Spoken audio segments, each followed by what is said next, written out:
Thomas the Tank Engine has worked his branch line for many years and knows it very well.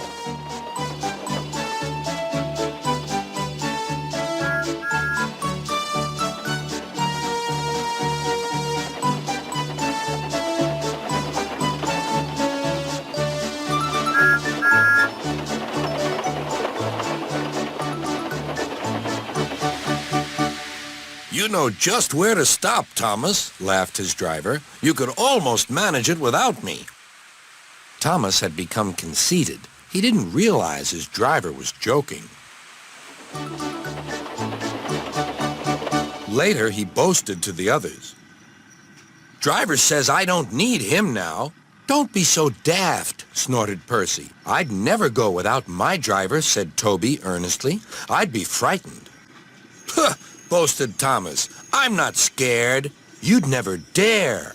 I would then. You'll see. The next morning, the firelighter came. Thomas drowsed comfortably as the warmth spread through his boiler. Percy and Toby were still asleep. Thomas suddenly remembered. Silly stick in the muds, he chuckled. I'll show them. Driver said I could manage without him. I'll just go out and then I'll stop and whoosh! That'll make them jump.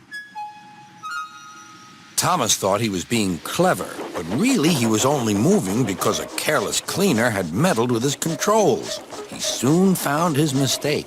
He tried to whoosh, but he couldn't. He tried to stop, but he couldn't. He just kept rolling along. He didn't dare look at what was coming next. There was the station master's house. The station master was about to have breakfast.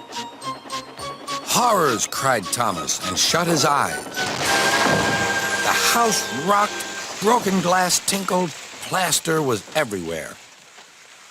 Thomas had collected a bush on his travels. He peered into the room through its leaves. He couldn't speak. The station master was furious. His wife picked up her plate. You miserable engine, she scolded. Just look what you've done to our breakfast. Now I shall have to cook some more. She banged the door. More plaster fell. This time it fell on Thomas. Thomas felt depressed. Workmen propped up the house with strong poles and laid rails through the garden. Then, the Scottish twin engines Donald and Douglas arrived.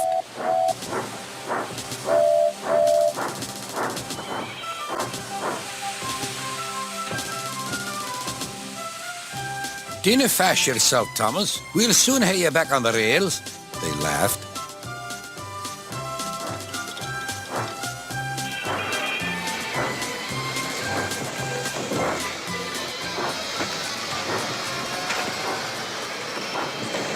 Donald and Douglas, puffing hard, managed to haul Thomas back to safety. Bits of fencing, the bush, and a broken window frame festooned his front, which was badly twisted. The twins laughed and left him. Thomas was in disgrace. There was worse to come. You're in a lot of trouble, Thomas. I know, sir. I'm sorry, sir. Thomas's voice was muffled behind his bush. You must go to the works and have your front mended. It will be a long job. Yes, sir. Meanwhile, a diesel rail car will do your work. A diesel, sir? Thomas spluttered. Yes, Thomas. Diesels always stay in their sheds till they are wanted.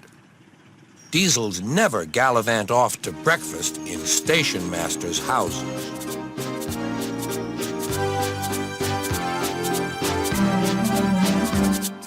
It's Thomas the Tank Engine, hip hip hip hip hooray! Chugga chugga chug chug chuff chuff chuff, he rides along the way. And when you hear the whistle, it can only be one train. Our favorite little engine, Thomas is his name. Thomas the Tank Engine rolling along. All of his friends will be coming along. Thomas will Every afternoon, Thomas the Tank Engine puffs along his branch line with Annie and Clarabelle. First, they pass the water mill. Next, they come to a big farm. Then, they can see a bridge with a village nestled either side of it. This is a special place. Whenever children hear Thomas coming along, they stand on the bridge waving until he is out of sight.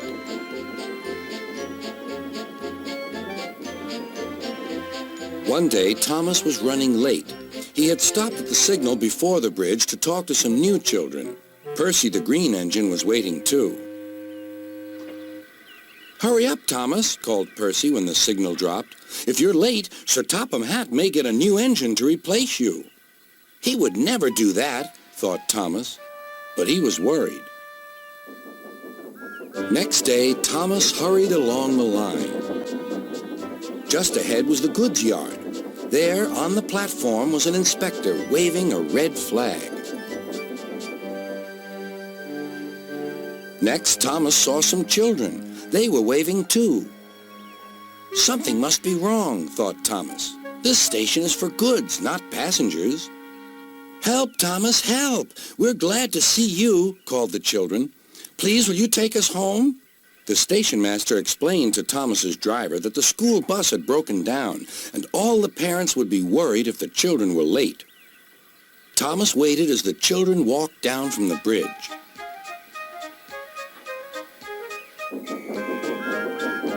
Then he took the children to the next station where Bertie was waiting to take them home. When Thomas finished his journey, he was very late. He was worried that Sir Topham Hatt might be cross with him. "I warned Thomas," puffed Percy to James. "He's been late one time too many. He'll be in trouble now." But next morning, when Thomas picked up his passengers, Sir Topham Hatt was nowhere to be seen.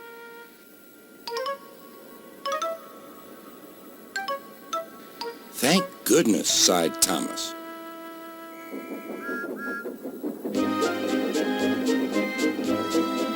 Thomas knows every part of his branch line. Just ahead was a stretch where the hot sun had bent the rails on the track.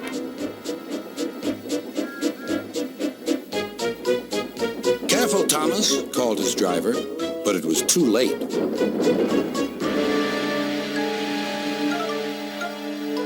"That's done it," said his driver. "We shan't get any further today." "But what about my passengers?" asked Thomas. "Don't worry, they'll be looked after," replied his driver. While workmen repaired the line, Thomas had to shunt freight cars in the yard. Bertie came to see him. "I understand you need my help again." "Yes, Bertie," replied Thomas sadly. "I can't run without my rails." Bertie set off to collect Thomas's passengers.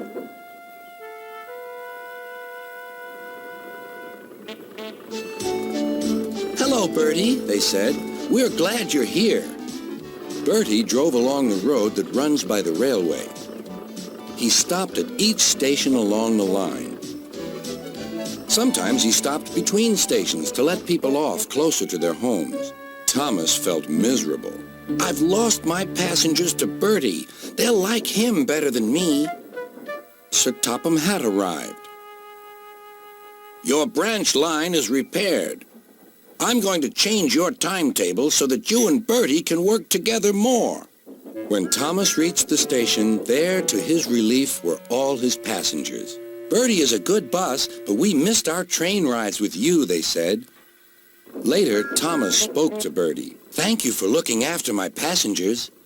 "That's all right, Thomas. I'd like to make new friends, but I'm glad to share them with you." "You're a good friend indeed," replied Thomas, "and always will be."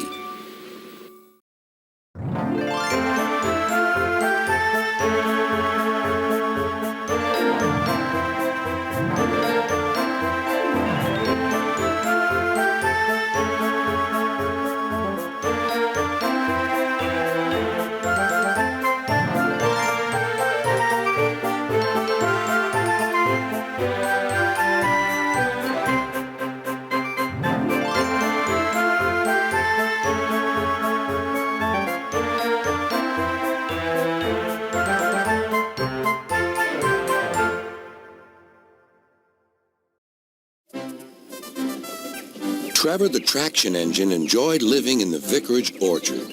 Edward came to see him every day, but sometimes Trevor didn't have enough work to do.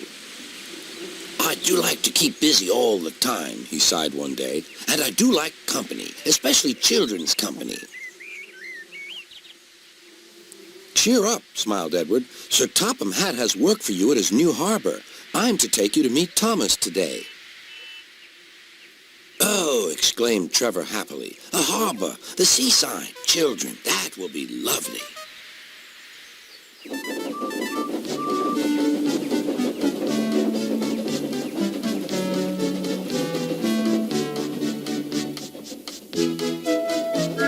Thomas was on his way to the harbor with a trainload of metal pilings. They were needed to make the harbor wall firm and safe. Hello, Thomas, said Edward. This is Trevor, a friend of mine. He's a traction engine. Thomas eyed the newcomer doubtfully. A what engine? A traction engine, explained Trevor. I run on roads instead of rails. Can you take me to the harbor, please? Sir Topham Hatt has a job for me. Yes, of course, replied Thomas, but he was still puzzled. Workmen coupled Trevor's car to Thomas's train, and soon they were ready to start their journey.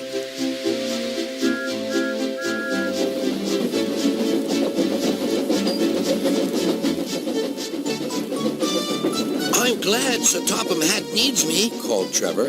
I don't have enough to do sometimes, you know, although I can work anywhere, in orchards, on farms, in scrapyards, even at harbors. But you don't run on rails, puffed Thomas. I'm a traction engine. I don't need rails to be useful, replied Trevor. You wait and see.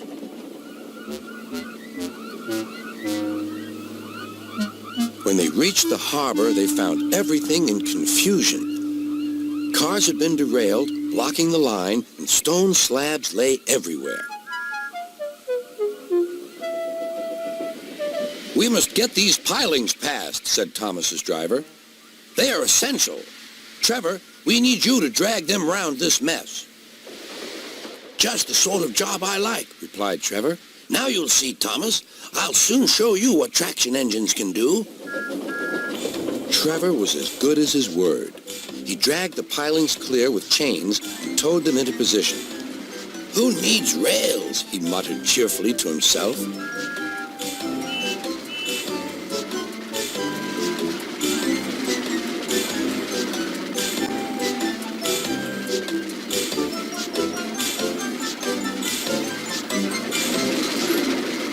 Later, Thomas brought Annie and Clarabelle to visit him. Thomas was most impressed.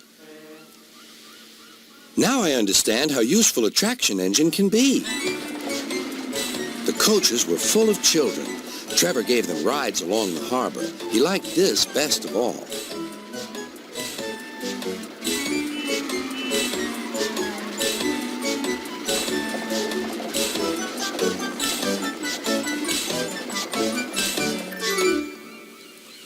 He's very kind, said Annie. He reminds me of Thomas, added Clarabelle. Everyone was sorry when it was time for Trevor to go. Thomas pulled him to the junction. A small tear came into Trevor's eye. Thomas pretended not to see. He whistled gaily to make Trevor happy. I'll come and see you if I can, he promised. The vicar will look after you, and there's plenty of work for you now at the orchard, but we may need you again at the harbor someday. That would be wonderful, said Trevor. That evening, Trevor stood remembering his new friend Thomas, the harbor, and most of all, the children. Then he went happily to sleep in the shed at the bottom of the orchard.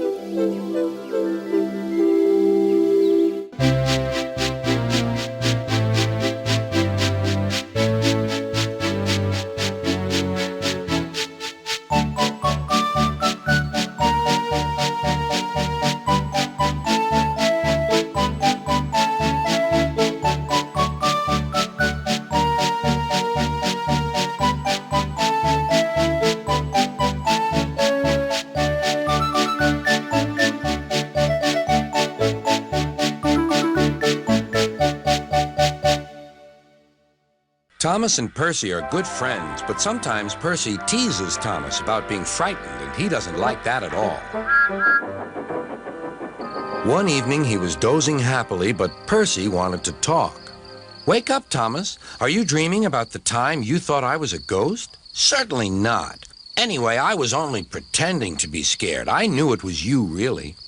Percy went on teasing him. "I hope the guard leaves the light on for you tonight." "Why?" asked Thomas. "I quite like the dark." "Oh, really?" exclaimed Percy. "I am surprised. I always thought you were afraid of the dark. I wonder why." Thomas decided to say nothing and went to sleep instead. Next day, Sir Topham Hatt came to see him. "I would like you to go to the harbor tonight. You have to collect something rather unusual." "What sort of something?" asked Thomas. "Wait and see," replied Sir Topham Hatt. Meanwhile, Percy was moving freight cars into a siding. Henry arrived with his goods train. The signalman changed the switches, and Percy waited on the siding until Henry had steamed by. Then there was trouble. "The switches are jammed," called the signalman. "I can't switch them back for Percy. The workmen will have to mend them in the morning. It's too late now."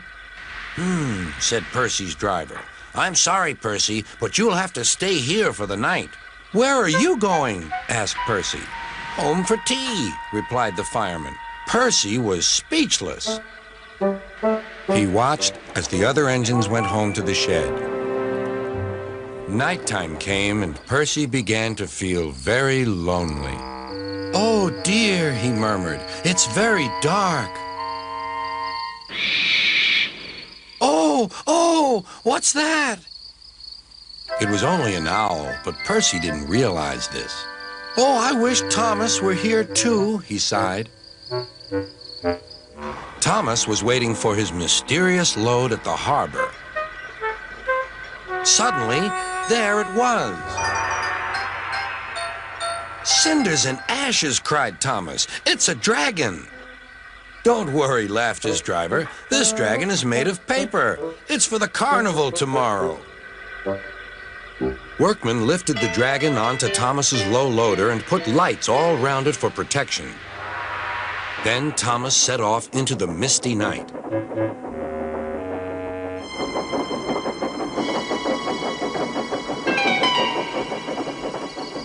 Percy was asleep on his siding and had no idea that Thomas was approaching him.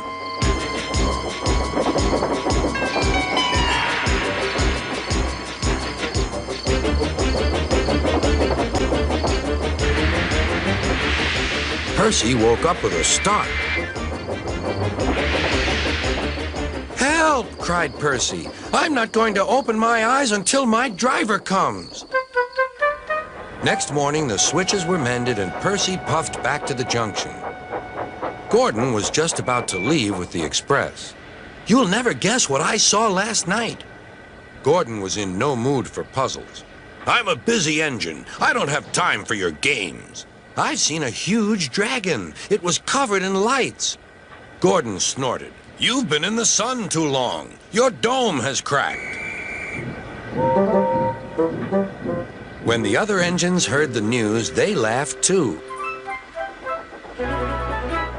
"Look out, Percy," chuckled James, "or the dragon may gobble you up." "No one believes me," huffed Percy.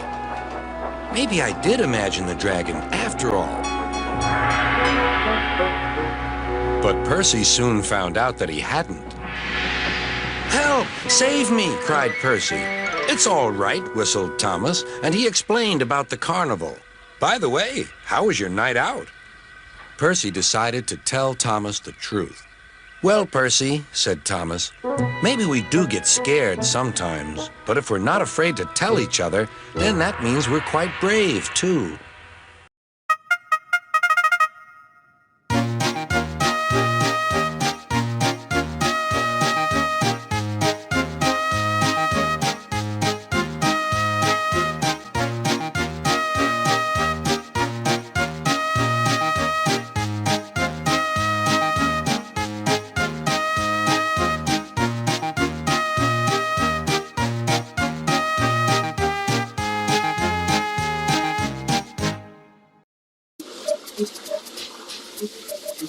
Every day, Sir Topham Hatt came to the station to catch his train.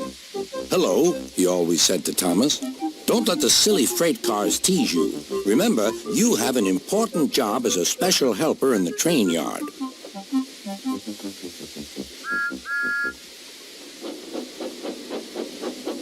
There were lots of freight cars, and Thomas worked very hard pushing and pulling them into place.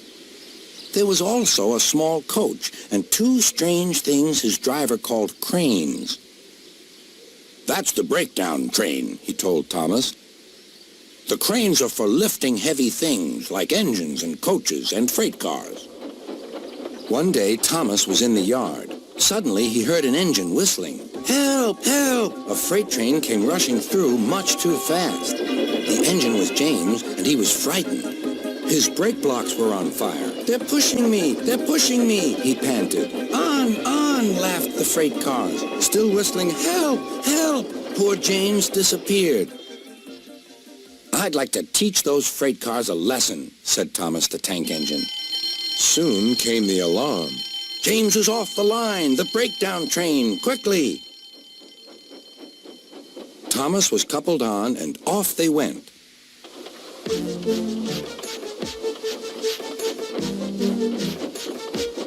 Thomas worked his hardest. "Hurry, hurry, hurry," he puffed. He wasn't pretending to be like Gordon. He really meant it. "Bother those freight cars and their tricks. I hope poor James isn't hurt."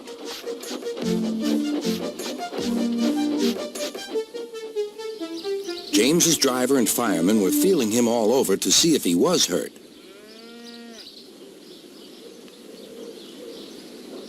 "Never mind, James," they said. "It was those silly freight cars and your old wooden brakes that caused the accident." Thomas pushed the breakdown train alongside. Then he pulled away the unhurt freight cars. "Oh dear! Oh dear!" they groaned. "Serves you right! Serves you right!" puffed Thomas. He was hard at work, puffing backwards and forwards all afternoon. "This'll teach you a lesson, this'll teach you a lesson," he told the freight cars. And they answered, "Yes, it will, yes, it will." They left the broken cars. Then, with two cranes, they put James back on the rails.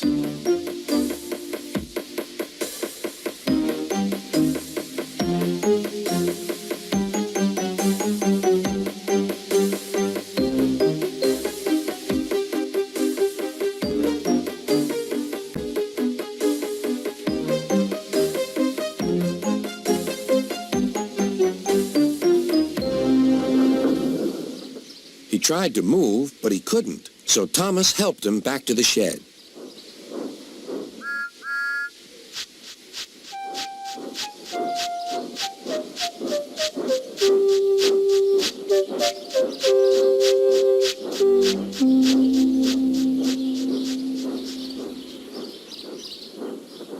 Sir Topham Hatt was waiting anxiously for them. "Well, Thomas," he said, "I've heard all about it, and I'm very pleased with you. You're a really useful engine. James shall have some proper brakes and a new coat of paint, and you shall have a branch line all to yourself." "Oh, thank you, sir," said Thomas. Now Thomas is as happy as can be. He has a branch line and two coaches called Annie and Clarabelle. He puffs proudly backwards and forwards with them all day.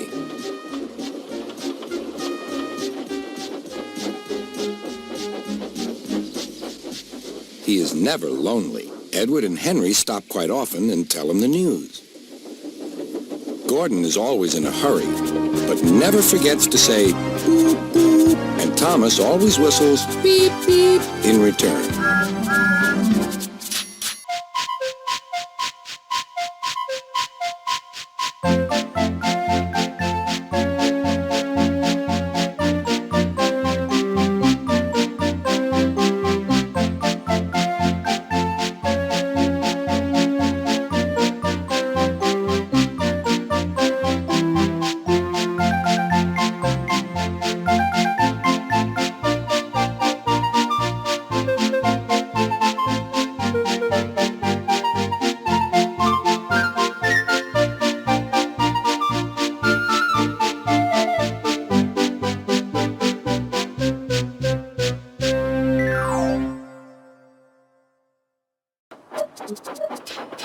Thomas the tank engine was grumbling to the other engines. I spend my time pulling coaches about, ready for you to take out on journeys. The other engines laughed. Why can't I pull passenger trains too? You're too impatient, they said. You'd be sure to leave something behind. Rubbish, said Thomas. I'll show you. One night, he and Henry were alone. Henry was ill. The men worked hard, but he didn't get better.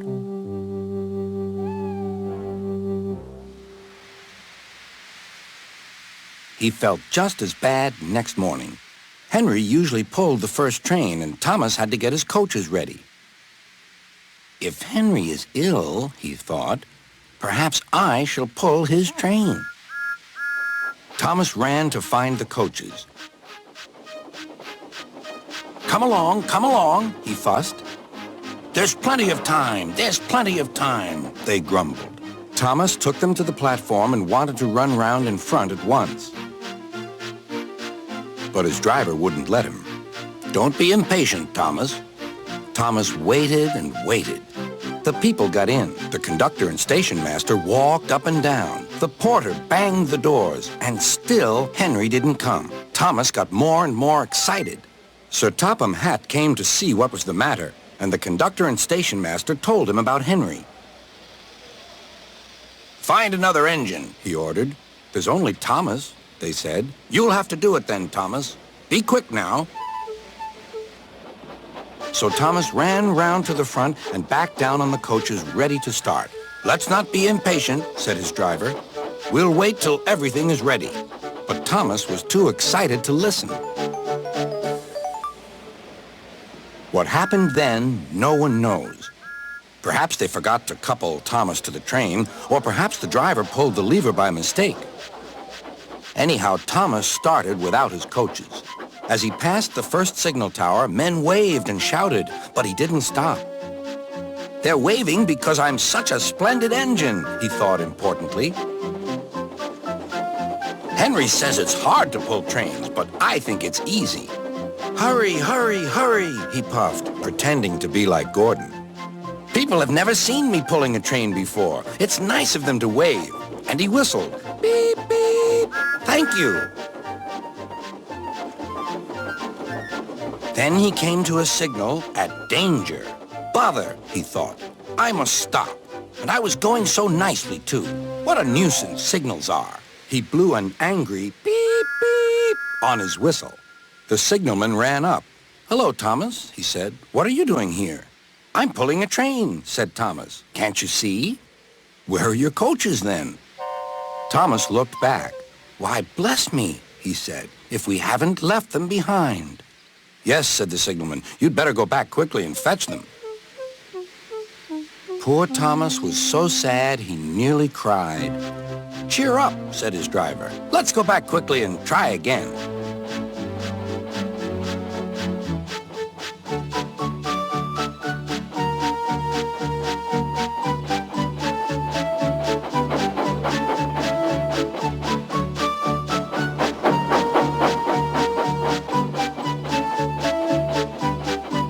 At the station, all the passengers were talking at once. They were telling Sir Topham Hatt what a bad railway it was. But when Thomas came back, they saw how sad he was and couldn't be cross.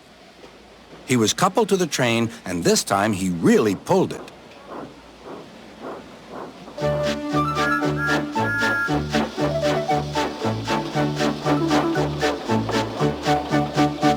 Afterwards, the other engines laughed at Thomas and said, Look, there's Thomas who wanted to pull a train, but forgot about the coaches.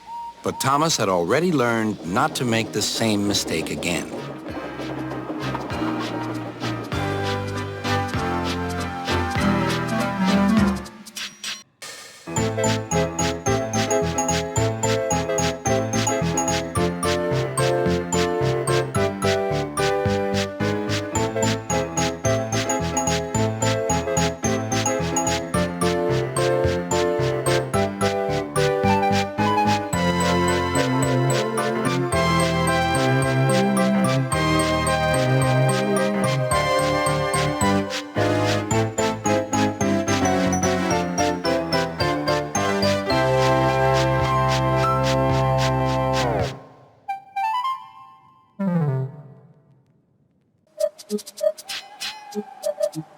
Thomas the Tank Engine wouldn't stop being a nuisance.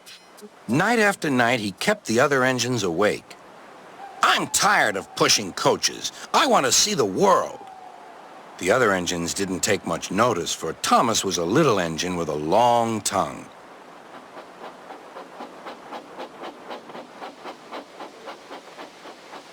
But one night, Edward came to the shed.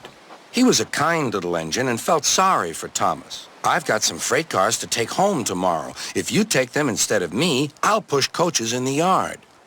"Thank you," said Thomas. "That will be nice." Next morning, Edward and Thomas asked their drivers, and when they said yes, Thomas ran off happily to find freight cars.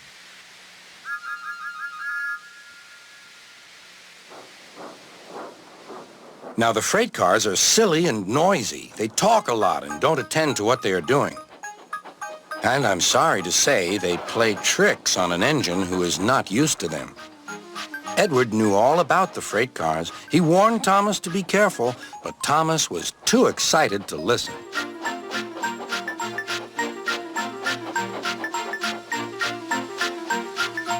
The shunter fastened the coupling, and when the signal dropped, Thomas was ready.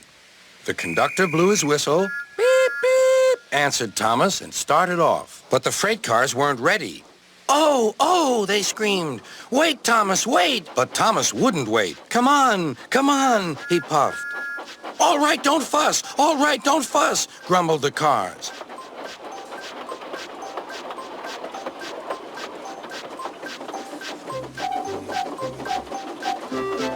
Thomas began going faster and faster. "Whoosh!" he whistled as he rushed through Henry's tunnel.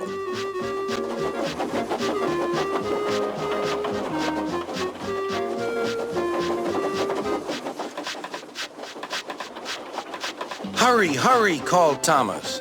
He was feeling very proud of himself. But the cars grew crosser and crosser.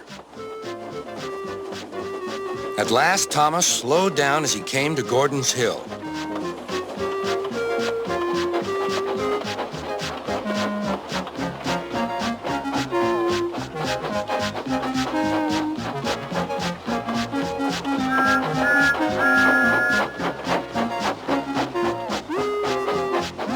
"Steady now, steady," warned the driver as they reached the top. He began to put on the brakes. We're stopping," called Thomas. "No, no, no," answered the cars, bumping into each other. Go on." Before the driver could stop them, they had pushed Thomas down the hill and were rattling and laughing behind him. Poor Thomas tried hard to stop them from making him go too fast. Stop pushing, he hissed. But the cars took no notice. Go on, they giggled in their silly way. "There's the station. Oh dear, what shall I do?" cried Thomas. They rattled straight through and swerved into the goods yard. Thomas shut his eyes. "I must stop." When he opened his eyes, he saw he had stopped just in front of the buffers. There, watching him, was Sir Topham Hatt. "What are you doing here, Thomas?" he asked. "I've brought Edward's freight cars," Thomas answered. "Why did you come so fast?" "I didn't mean to. I was pushed," said Thomas. "You've got a lot to learn about freight cars, Thomas. After pushing them about here for a few weeks, you'll know almost as much about them as Edward. Then you'll be a really useful engine."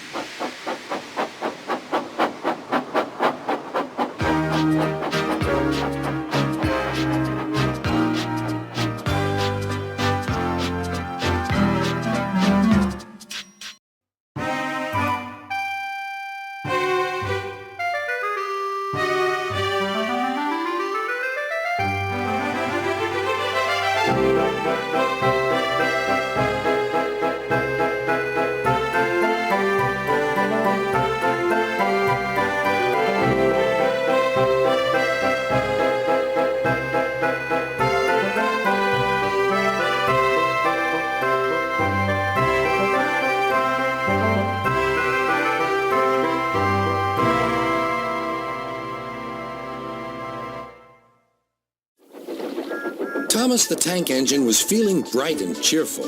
It was a splendid day. "Good morning," he whistled to some cows, but the cows didn't reply. "Never mind," said Thomas. "They're busy with their breakfast." Next, he saw Bertie. "Hello, Bertie. Care for a race today?"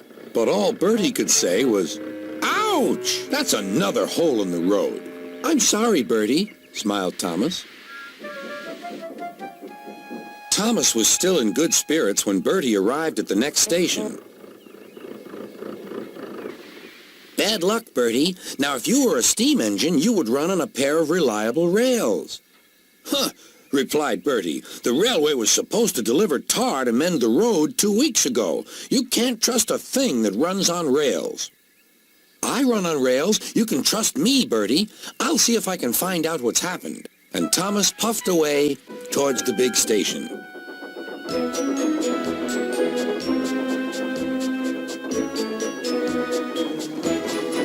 James was snorting about in the yard.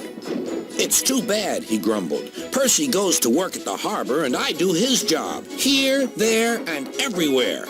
Take that!" "Oh," groaned the freight cars. "Just you wait. We'll show you." Gordon laughed. "I'll tell you what, James. If you pretended to be ill everywhere, you couldn't shunt freight cars here or go to the quarry there, could you?" "What a good idea," agreed James. "Look, here comes Thomas. I'll start pretending now." Thomas was sorry to see the engines looking miserable. "Cheer up," he puffed. "It's a beautiful day." "Yes," grumbled Gordon, "but not for James." "What's the matter?" asked Thomas. "He's sick," replied Gordon. "Yes, he is. I mean, I am," stuttered James. "I don't feel well at all." "Don't worry," said Thomas kindly. "I'll help out if you're ill." Gordon and James snickered quietly to each other. Some of James's cars were coupled behind Thomas, and he steamed away to the quarry. The cars were still cross. "We couldn't pay James back for bumping us, so we'll play tricks on Thomas instead. One engine is as good as another." But Thomas didn't hear them. He collected all the stone from the quarry and set off back to the junction.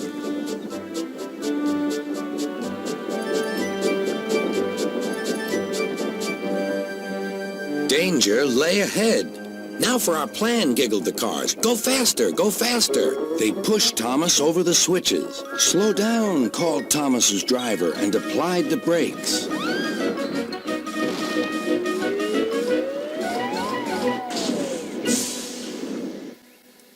Poor Thomas stood dazed and surprised in a muddy pond as a toad eyed him suspiciously. "Bust my buffers," muttered Thomas. "The day started so well, too." Duck pulled away the cars, and Edward helped Thomas back to the junction. Suddenly, Thomas remembered the missing tar. He told Edward all about it. "That's strange," said Edward. "A car full of tar has been left at my station. That must be it.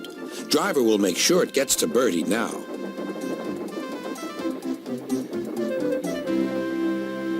Later, James spoke to Thomas. "I'm sorry about your accident," he muttered, "and so is Gordon.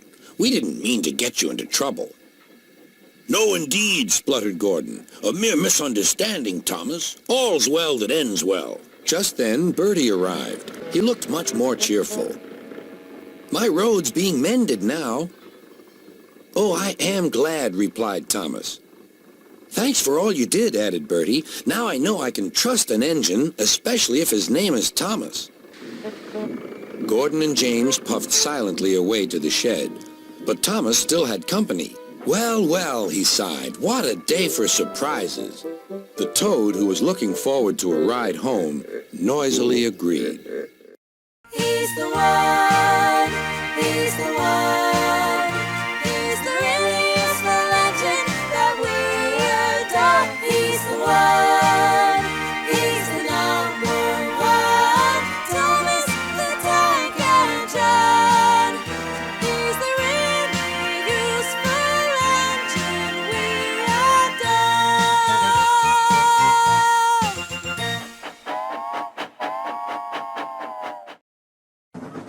Gordon the big engine and Thomas the tank engine puffed buffer to buffer back home. It had been a busy day. First, Thomas had teased Gordon about the time that the big engine had slid into a ditch. Then Thomas fell down a mine and Gordon came to his rescue. "Remember, Thomas," called Gordon grandly, "united we stand, together we fall. You help me, and I'll help you." "I'll remember," replied Thomas, "but I hope Sir Topham Hatt forgives us soon." Suddenly they noticed something. As the two engines whistled into the sheds, everywhere they looked, they saw paint pots and painters. "Bust my buffers," said Thomas. "What's happening?" "Shh," whispered Percy. "Sir Topham Hatt's going to tell us now. Ladies and gentlemen and engines, I am honored to inform you that Her Majesty the Queen herself is coming here to visit us. Now, on with the preparations." The engines wondered who would pull the royal train. "I'm too old to pull important trains," said Edward. "I'm in disgrace," sighed Gordon. "He'll choose me, of course," boasted James. "You," snorted Henry, "you can't climb hills." "He will ask me to pull the train, and I'll have a new coat of paint." Then the rain came. Henry's driver and fireman covered up their cab to keep dry. A painter was on the ladder above the line.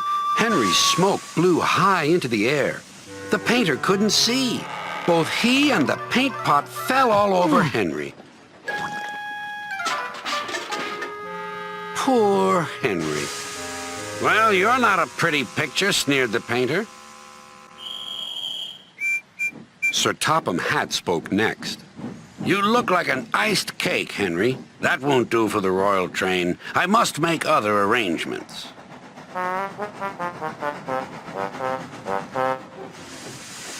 Gordon and Thomas were waiting for him. Please, sir. "One at a time," replied Sir Topham Hatt. "Yes, Gordon? May Thomas have his branch line again?" "I think you are both sorry and deserve a treat. Edward will go in front to clear the line. Thomas will look after the coaches, and Gordon will pull the train." The great day came. All the engines worked hard, bringing people to the town.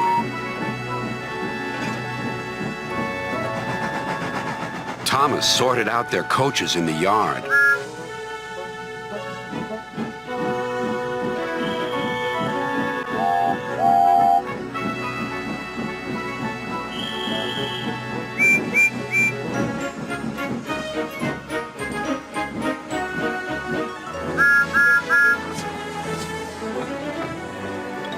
Edward steamed in.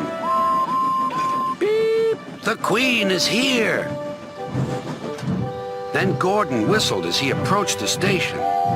Everyone knew that sound.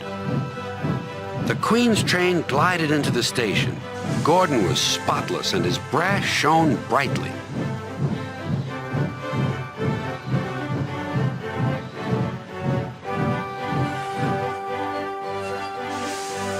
Sir Topham Hatt stood to attention. "Welcome, ma'am." The Queen thanked him for a splendid run and asked to see all the engines. "Beep, beep," whistled Toby and Percy. "Shh," hissed Henry and James. But Toby and Percy didn't care. "3 cheers for the Queen!" "Beep, beep," whistled the engines. When it was time to leave, the Queen spoke specially to Thomas, who fetched her coaches. Then to Edward, and finally to Gordon, who took her away. No engines ever felt prouder than those on Sir Topham Hatt's railway.